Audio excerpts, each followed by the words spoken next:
Engineering students को सी plus plus बिल्कुल नहीं सीखना चाहिए। इस टॉपिक पर मैंने कुछ दिनों पहले यूट्यूब पर एक वीडियो डाला। इंस्टाग्राम पर बहुत सारे स्टूडेंट्स ने उसका सपोर्ट किया और बहुत सारे स्टूडेंट्स ने अपोज भी किया। उनका कहना है कि सी प्लस प्लस एक इसेंशियल लैंग्वेज है जिसका यूज़ रोबोटिक इंजीनियरिंग में, मशीन लर्निंग में, चिप लेवल डिज़ाइनिंग में होता है। आप कैसे स्टूडेंट्स को मिसगाइड कर सकते हो और ये बोल सकते हो कि उसको सीखना ही नहीं है? पहले तो आपने मेरे वीडियो को अदरवाइज़ लिया। दूसरी बात, मैं फिर से कहता हूँ कि इंजीनियरिंग स्टूडेंट्स को सी प्लस प्लस को हाथ भी नहीं लगाना चाहिए। मैंने तो उसमें अभी तक हेलो वर्ल्ड का प्रोग्राम भी नहीं बनाया। Still I am a successful software engineer. अब मैं बताता हूँ कि क्यों नहीं सीखना चाहिए। सबसे पहले तो मैं एग्री करता हूँ कि रोबोटिक्स इंजीनियरिंग में, चिप लेवल डिज़ाइनिंग में सी प्लस प्लस का ही यूज़ होता है। अब आप एक बात बताइए कि अगर 1 लाख सॉफ्टवेयर इंजीनियर्स की जॉब मौजूद है, उसमें से कितनी जॉब रोबोटिक्स इंजीनियर की है, कितनी जॉब मशीन लर्निंग या फिर चिप लेवल डिज़ाइन इंजीनियर के लिए है?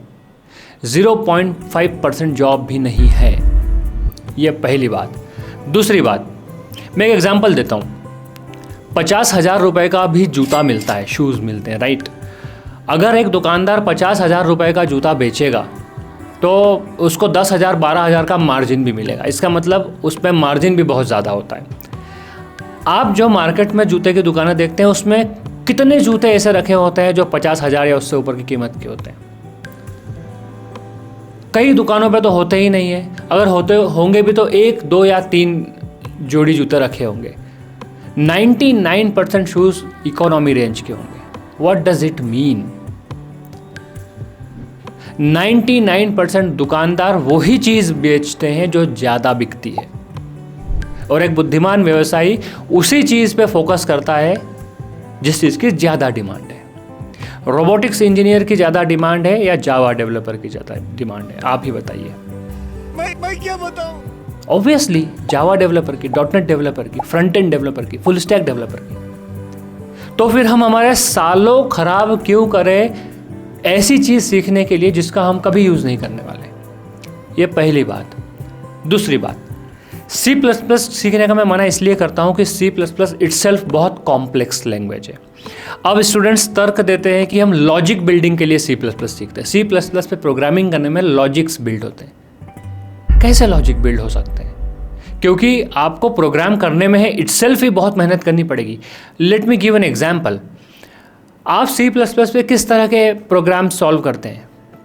पिरामिड के प्रोग्राम, स्ट्रिंग रिवर्स के प्रोग्राम, एडिशन सब्सट्रैक्शन के प्रोग्राम, अरिथमेटिक ऑपरेशन के प्रोग्राम, थोड़े बहुत पैलिंड्रोम के या फिर फिबोनाची सीरीज के प्रोग्राम। क्या आप कॉम्प्लेक्स प्रोग्राम सॉल्व करते हो? एक्सेल से डेटा लेना, फॉर्मेट करना, एक्सेल में वापस देना, फाइल से डेटा लेना, फॉर्मेट करना, फाइल को वापस देना, एपीआई कॉल करना, डेटा लेना, पार्सिंग करना, पार्सिंग करने के बाद में उसको यूआई पे दिखाना, देन यूज़र का इनपुट लेना, देन एपीआई कॉल करना? नहीं, क्योंकि अगर आप ये सब करने जाओगे तो कॉन्फ़िगरेशन सीखने में ही आपको बहुत मेहनत लगेगी। एक मैं आपको रियल लाइफ एग्जांपल देता हूँ। आपको एक दीवार बनाना सीखना है, उस दीवार पे प्रॉपर पेंटिंग करना सीखना है, कलर करना सीखना है, और कलर करने के बाद में एक पेंटिंग करना सीखना है। This is your task. अगर सी प्लस प्लस में इसको करना है, अब आप दीवार कैसे बनाओगे? नॉर्मली आप ईंटें लोगे, ईंटें को जमाओगे, सीमेंट का घोल लगाओगे, प्लास्टर करोगे, कलर पोतोगे और फिर पेंटिंग करोगे। इस तरह से आपकी दीवार बन जाएगी। अगर सी प्लस प्लस में इस काम को करना है, ये रियल लाइफ एग्जांपल दे रहा हूँ, अगर सी प्लस प्लस पे काम करना है, सबसे पहले आपको ईंट बनानी पड़ेगी। बनी बनाई ईंट सी प्लस प्लस पे नहीं मिलेगी। पहले आपको ईंट बनाने का लॉजिक बिल्ड करना पड़ेगा। आपकी ईंट बन गई, उसके बाद आपको सीमेंट बनाने का लॉजिक बिल्ड करना पड़ेगा। आपकी सीमेंट बन गई, उसके बाद आपको पूरा घोल बनाने का लॉजिक बिल्ड करना पड़ेगा। आपका घोल बन गया, उसके बाद आप दीवार बनाना शुरू करोगे। ठीक है, आपने किसी तरह दीवार बना भी ली, पेंट करने की बारी आई तो आपको पेंट बनाने का लॉजिक बिल्ड करना पड़ेगा। ये भगवान क्या जुल्म है। It means C plus plus में जो सपोर्टिंग टास्क होते हैं वो भी आपको बहुत सारे करने होते हैं। अब अगर आप जावा, डॉटनेट या पाइथन की बात करें तो आपको ईंट बनी बनाई मिल जाएगी, सीमेंट का घोल बना बनाया मिल जाएगा। पाइथन में तो आपको ऐसी ईंट मिल जाएगी जिसमें सीमेंट का घोल भी नहीं लगाना पड़े।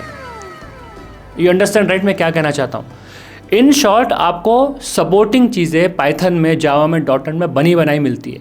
तो आपका फोकस क्या होगा? सिर्फ दीवार को बनाना, दीवार को ब्यूटीफाई करना, उसमें अच्छी पेंटिंग करना ताकि वो सुंदर दिखे। इट मीन्स आपका फोकस एरिया होगा सिर्फ लॉजिक बिल्ड करना। अगर आपको एक्सेल शीट से डेटा लेना है, उसको फॉर्मेट करना है, फॉर्मेट करने के बाद में वापस एक्सेल शीट प्रिपेयर करना है, उसमें आपको थोड़ी बहुत कलर फॉर्मेटिंग लगाना है और उसको डाउनलोडेबल फॉर्मेट में देना है, अगर ये टास्क है तो पाइथन में, जावा में एक्सेल शीट से डेटा रीड करने का स्ट्रेट फॉरवर्ड तरीका है, सिंटेक्स स्ट्रेट फॉरवर्ड है। एक्सेल को फॉर्मेट कर देने के बाद में उसको डाउनलोडेबल फॉर्म में देने का स्ट्रेट फॉरवर्ड सिंटेक्स है। आपको फोकस कहाँ करना है? सिर्फ लॉजिक बिल्डिंग में। लेकिन C++ में आपको अगर एक्सेल से डेटा लेना है तो आपको 4-5 लाइन का पहले कोड लिखना पड़ेगा। फॉर्मेट करने के लिए 4-5 लाइन का कोड लिखना पड़ेगा। फॉर्मेट करने के बाद में डाउनलोडेबल फॉर्म में देने के लिए 10 लाइन का कोड लिखना पड़ेगा। तो आपने 20-25 लाइन का कोड तो सपोर्टिंग चीज़ों के लिए लिखा, जो मेन लॉजिक था वो तो मिस हो गया। यही होता है स्टूडेंट्स के साथ। मैं जब इंटरव्यू लेता हूँ, मुझे स्टूडेंट्स कहते हैं कि हम 2-2 साल से C++ सीख रहे हैं। जब मैं उन्हें कोई प्रोग्राम देता हूँ, ऐसा प्रोग्राम जो उन्होंने आज तक नहीं किया, वो कंफ्यूज हो जाते हैं, क्योंकि उन्होंने एक्चुअल लॉजिक बिल्डिंग पे तो काम ही नहीं किया, वो तो सपोर्टिंग चीज़ों पे काम कर रहे थे। कैसे सॉकेट कनेक्शन बनाना, कैसे नेटवर्किंग के कनेक्शंस बनाना, इसकी ज़रूरत है क्या आपको रियल लाइफ प्रोग्रामिंग में? बिल्कुल नहीं। दैट्स वाई आपको C++ तो सीखना ही नहीं चाहिए। अब सवाल है कि आपको क्या सीखना चाहिए, स्टूडेंट्स को किस तरह से सीखना चाहिए ताकि वो इजीली जॉब ले सके और सचमुच अपना लॉजिक बिल्डअप कर सके। सबसे पहले तो एडमिशन लेते से ही स्टूडेंट्स को जावा कोर सीखनी चाहिए। Core Java, just core Java, nothing else. Core Java में उनको 50-100 छोटे छोटे प्रोग्राम्स बनाने चाहिए, लाइक पैलिंड्रोम का प्रोग्राम, रिवर्स स्ट्रिंग ऑपरेशन के प्रोग्राम, अरिथमेटिक ऑपरेशन के प्रोग्राम, कैलकुलेटर बना लिया, फिबोनाची सीरीज़ का प्रोग्राम, 15-20 प्रकार के पिरामिड बना लिए। इससे उनके बेसिक कंसेप्ट क्लियर हो जाएंगे। बेसिक लॉजिक बिल्डिंग, लूप कैसे यूज़ होता है, इफ एल्स कैसे यूज़ होता है, फॉर ईच कैसे यूज़ होता है, ये सारी चीज़ें, स्विच कंडीशंस कैसे यूज़ होती है, व्हाइल लूप कैसे यूज़ होता है, ये सारी चीज़ें क्लियर हो जाएगी। इसके बाद इन्हें थोड़ी सी कॉम्प्लेक्स एक्सरसाइज करनी चाहिए, लाइक एक्सेल से डेटा लेना, उसको फॉर्मेट करना, वापस एक्सेल में राइट करना, डाउनलोडेबल फॉर्म में देना। देन API से डेटा लेना, जेसन पार्सिंग, उसको पार्सिंग करने के बाद में UI पे दिखाना। एक वेब एप्लीकेशन बनाना, यूज़र से डेटा लेना, उस पर ऑपरेशन परफॉर्म करना, फिर दिखाना। इस तरह की एक्सरसाइजेस उन्हें करनी चाहिए, कम से कम 100। इसके बाद सेम एक्सरसाइजेस उन्हें .NET पे करनी चाहिए, .NET सीख कर। सेम एक्सरसाइजेस उन्हें पाइथन में करनी चाहिए, पाइथन सीख कर।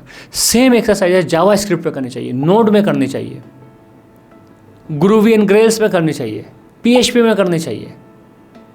अभी लो कोड प्लेटफॉर्म्स आ चुके हैं, राइट? लो कोड डेवलपमेंट टेक्नोलॉजीज आ चुकी है, आउट सिस्टम्स, मैंडिक्स, पेगा, एपियन, सेल्सफोर्स, इसको सीखना चाहिए और वो 100 का 100 प्रोग्राम इसमें बनाना चाहिए। इन शॉर्ट, एक सॉफ्टवेयर इंजीनियर को हर चीज़ का सिंटैक्टिकल नॉलेज होना चाहिए। छोटे छोटे जो बेसिक ऑपरेशंस होते हैं वो हर लैंग्वेज में कैसे परफॉर्म किए जाते हैं, ये सब पता होना चाहिए। उसके बाद फाइनल ईयर तक आते आते आपको आपका स्पेशलाइजेशन पता कर लेना चाहिए कि मुझे किस लैंग्वेज में अपना करियर बनाना है। फॉर एग्जांपल, अगर आपको जावा में बनाना है, अब आपको एडवांस जावा सीखना शुरू करना चाहिए। Spring, hibernate, struts, spring boot, ये अगर आपके बेसिक कंसेप्ट क्लियर है तो जस्ट 1 मंथ, 1 महीना भी नहीं लगेगा आपको स्प्रिंग बूट सीखने में। जस्ट 1 मंथ में मैंने बहुत बोल दिया। अगर लिटरली आपका कंसेप्ट क्लियर है, आप 1 महीने में नई टेक्नोलॉजी कोई सी भी सीख सकते हो। मैं सीखता हूँ, मैं .NET पे काम करता हूँ, जावा पे, PHP पे, पाइथन पे, आउट सिस्टम्स लो कोड पे, मैंडिक्स पे काम करता हूँ, पेगा पे काम करता हूँ। मैंने सेल्सफोर्स के प्रोजेक्ट्स भी किए। कैसे किए? क्योंकि एक बार बेसिक कंसेप्ट क्लियर कर लिया, कोई सी भी टेक्नोलॉजी क्यों ना हो, जस्ट उसके सिंटेक्टिकल अंडरस्टैंडिंग चाहिए। लॉजिकल अंडरस्टैंडिंग तो है, एक्सेल से डेटा कैसे रीड करना है ये हर टेक्नोलॉजी में अलग तरीका है, बस वो तरीका पता लग जाए। एक्सेल से डेटा रीड करने के बाद क्या करना है वो तो हम हज़ारों बार कर चुके हैं, वो तो हमको आता है, राइट? तो C++ में जब आप काम करोगे तो आप सिंटेक्स में अटक के रह जाओगे, आप लॉजिकल अंडरस्टैंडिंग उस लेवल तक की बिल्ड नहीं कर पाओगे। 99% स्टूडेंट्स के साथ ऐसा ही होगा। 1-2% स्टूडेंट ऐसे होंगे जो C++ में भी कॉम्प्लेक्स प्रोग्राम सॉल्व कर सके। लेकिन ऐसा करना ही क्यों है? क्यों आप अपने आप को चैलेंज कर रहे हो जस्ट ईगो में आके कि यार हमको किसी इंस्ट्रक्टर ने कहा C++ मत सीखो, ऐसे कैसे बोल दिया, हम तो सीखेंगे। जस्ट ये ईगो है, उसकी कोई ज़रूरत नहीं है। मुझे 12 साल हो गए काम करते करते, आज तक मैंने C++ पे काम नहीं किया और किसी ने मुझसे नहीं पूछा इंटरव्यू में कि तुमने C++ में नहीं किया, हमको तुम नहीं चाहिए, जाओ घर जाओ अपने। कोई नहीं बोलता। सो मेन चीज़ है आपकी लॉजिकल अंडरस्टैंडिंग, लॉजिक बिल्डिंग। उसके लिए आपको बहुत काम करना पड़ेगा, बहुत प्रैक्टिस करनी पड़ेगी, रोज़ प्रैक्टिस करनी पड़ेगी। तो आप ऐसी लैंग्वेज उठाओ जिसमें सिंटेक्स का ज़्यादा लफड़ा नहीं है। पाइथन में सिंटेक्स का बहुत कम लफड़ा है। उसमें तो जो काम जावा में 4 लाइन में होता है वो काम एक ही लाइन में हो जाता है पाइथन में। तो मेन चीज़ फिर आप किस पे फोकस कर सकते हो? लॉजिक्स पे, क्योंकि अगर लॉजिक जो है वो तो हर लैंग्वेज में सेम ही होगा, उसमें आप कोई बदलाव नहीं कर सकते। लॉजिक बिल्डिंग तो लगभग सेम ही होगी, उतनी ही मेहनत करनी पड़ेगी, भले ही आप लो कोड प्लेटफॉर्म पे क्यों नहीं काम कर रहे हो, जिसमें ड्रैग एंड ड्रॉप करके भी सारा काम हो जाता है, लेकिन लॉजिक बिल्डिंग उसमें भी लगती है। सो इन शॉर्ट मेन फोकस है लॉजिक बिल्डिंग, ना कि सिंटैक्टिकल अंडरस्टैंडिंग बिल्डिंग। ठीक है, आई होप कि आपको समझ में आया होगा कि मैंने क्यों ऐसा कहा कि आपको C++ नहीं सीखनी है। और अगर सचमुच आपको एक अच्छा सॉफ्टवेयर इंजीनियर बनना है, कॉलेज के बाद इजीली जॉब लेनी है, तो आपको मल्टीपल टेक्नोलॉजीज सीखनी पड़ेगी, बहुत सारी एक्सरसाइजेस करनी पड़ेगी, बहुत ज़्यादा प्रैक्टिस करनी पड़ेगी। आई होप आप इस वीडियो को पॉजिटिवली लोगे और पॉजिटिवली अपने करियर की दिशा में काम करोगे।